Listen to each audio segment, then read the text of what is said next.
if you're encountering lots of numbness or like a deadness, it's where you're not as present as you'd like to be. Maybe you're just kind of wandering off in your mind space, or you're just going into distraction a lot, and you just feel disconnected. A lot of times this can be a sign that there's a lot of really rich and alive material, unconscious material, making its way up to be felt through and to be integrated. And what's happening is like your spiritual superego or your psychological nature can kind of sense that's what's happening. And it doesn't want to feel what's coming up. So what's going on is it's trying to cut you off from the immense amount of shadow that's making its way forward. And you might notice if you're really can tap into like a subtleness with this, where you just use a little bit of will. It's where you really commit to just being with your direct experience, and for 3 seconds, 5 seconds, 10 seconds, you just really use a little bit of will to not get magnetized to the mind, right? Because when a lot's coming up, when we're feeling numb, because a lot's coming up, the mind can have this really strong gravitational pull to where we're just kind of lost to our mind and we don't even know it.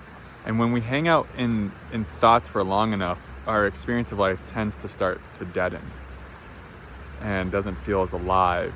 And it's because we're not as present, right?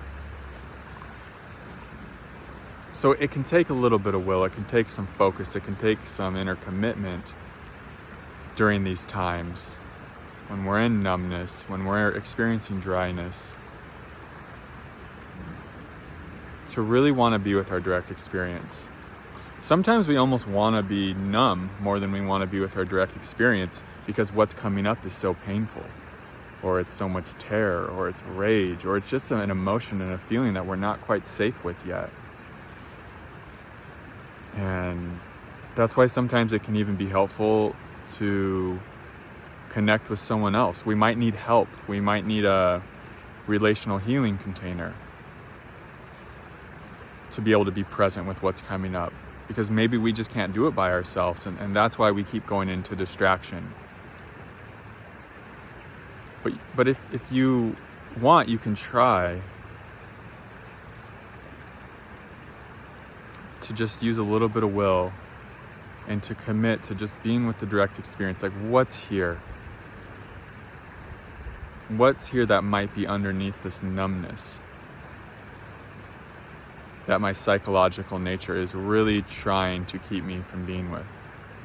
And you'll notice after a certain amount of time of numbness and deadness and kind of just being in your mind space and thoughts and the past and the future, you'll get it'll kind of run its course, and it'll just kind of, that experience will dry up for you, and the distracting from what's coming up in your body won't have any juice left, and you'll start craving an aliveness again. And it won't matter if the aliveness comes with a lot of pain or not, because something in you, your inner being, it just wants aliveness above everything else. You know, it doesn't matter if the aliveness comes with terror or anger or grief. Something in you, your soul, will start pulling you. You'll feel your soul will start pulling you back to the present moment more than your mind's pulling you into distraction after a certain amount of time, right? I think we all go through this. We all go through layers of this, levels of this happening. And so eventually, over time, God will pull you back into the material that's coming up. And it will be the greatest joy. It'll be the greatest blessing, because you will feel alive again. You might be in a lot of pain and agony. You might be crying. You might be, just in a fit of rage because all this, material's coming up to be digested. But you'll be one with this moment again.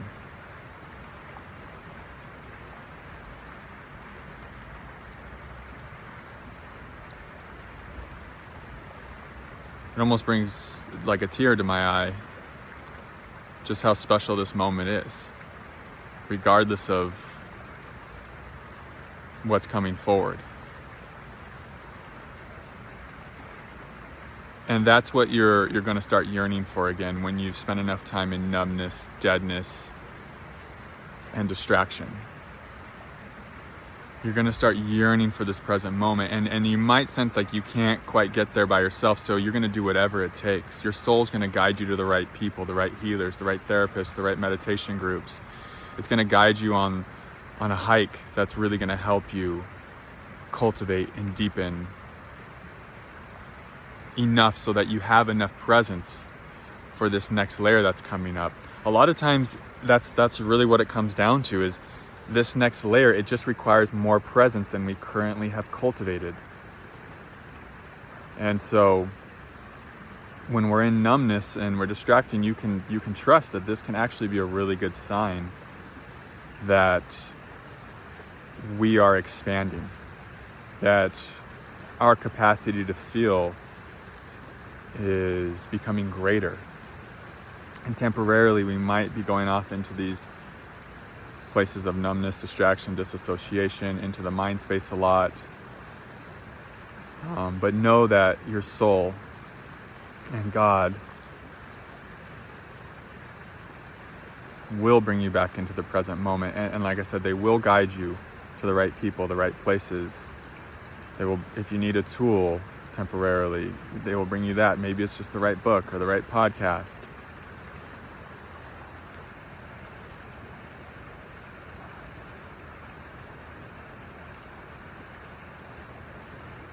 So don't be discouraged if you're feeling numb. If you're feeling disconnected. Just know that this is temporary. And recognize that a greater depth of aliveness and presence is what is awaiting you, inevitably, always. Look back at your own journey, and you'll recognize that pattern. So, just allow yourself to welcome the numbness the best you can. And like I said, if it helps to use a little bit of will, to really commit to just being with your direct experience, you'll notice that yes, there's numbness on top. There's this veil of deadness perhaps. But underneath that, you might feel bubbling under the surface, like this volcano of rich, like I keep saying, this rich material, this very almost like juicy energy. Like it just can start to, it will feel like, oh my gosh, you can feel like a lot of heat. You might feel icy. It might feel like rocks coming up and out of you, like there's so much density under the numbness. But your inner alchemist will start to celebrate when you really start to be with this direct experience. Whether you can do it alone, maybe you need a little bit of a help from a stream and nature or a healer. But once you're able to really find the presence to be with what's coming up, like I said, the inner alchemist that's within you, that's within all of us, will be overjoyed, because this is what we're here for. We're here to excavate this darkness. We're here to meet our shadow. We're here to open doors into rooms that very few beings even know are there. Like, we're going into rooms, like a really good fight analysis talked about this. When people go through adversity, fighters go through adversity, they have to go into rooms that they didn't even know were there in their own being, in their own shadow, and they have to open those doors. And that's what we're all being invited to do, I feel. And so that's what's happening when these really big layers of unconsciousness come up. It's like, oh my gosh, we're going into places within ourselves that have been very infrequently traversed. And then the gifts, there's so much treasure there. It's like those rooms that have yet to be discovered, those places in our consciousness that have yet to be explored. Over time, they become a part of us.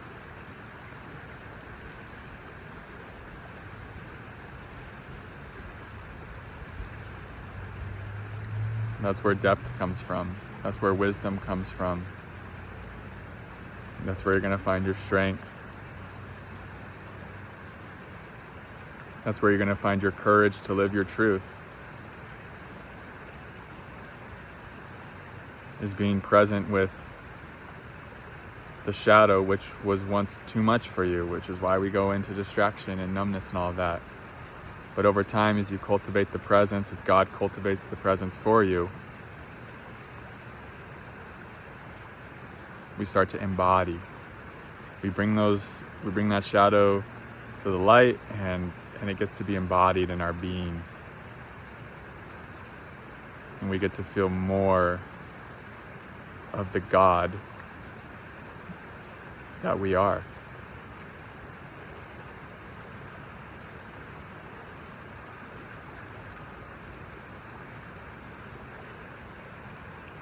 So numbness is a pathway to wholeness, to completeness. Don't let it defeat you in a way of believing your mind saying, this is here forever and something's gone wrong, I'm doing this bad, I'm not doing this right. Let it defeat you in the way of, okay, I give myself to this numbness. I give myself to what this numbness is trying to protect me from. I will let myself be utterly destroyed and annihilated by what this numbness and deadness is trying to protect me from. And when that happens, the only thing that can happen from there is it's like a divine and holy rebirth.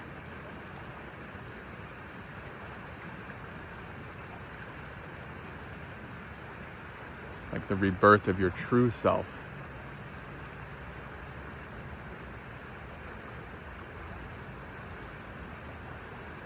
It's not some egoic endeavor. Like, this ain't for the ego. What's under the numbness, it ain't for your ego.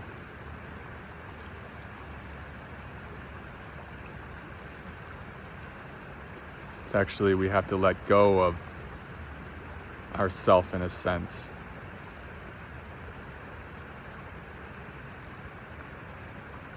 And allow the unknown to come up. And whatever might move and manifest from there to happen. We have to really be surrendered to that. And a lot of times we're not ready to do that. And that's why we scroll and distract, and go into the mind space obsessively. But eventually God and your soul get their way. And it can be really pressurized. If you have numbness, you might have a lot of pressure too. Deadness might come with pressure. That's the force of grace. That's the Kundalini life force.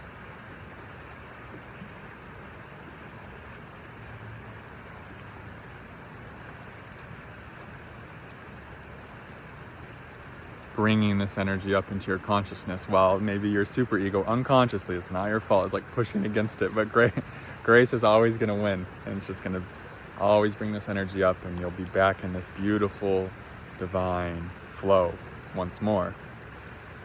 And then she's going to dig even deeper into your being and show you another room that you haven't discovered, and she's going to open that door. She's going to bring up the contents from that door, and it's going to terrify your psyche, and your psyche's going to say fuck no, and you're going to be in another one of those places where you're unconsciously resisting. But she's going to have her way again with you. And so this is really just a giving over your life to what's already happening. It's like this is already happening.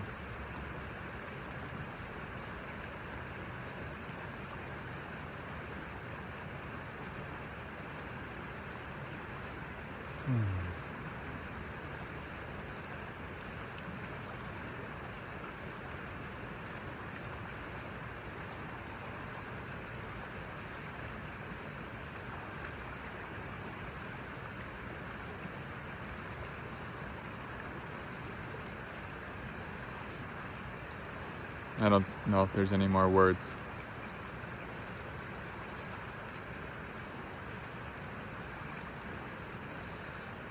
I think that's it for words.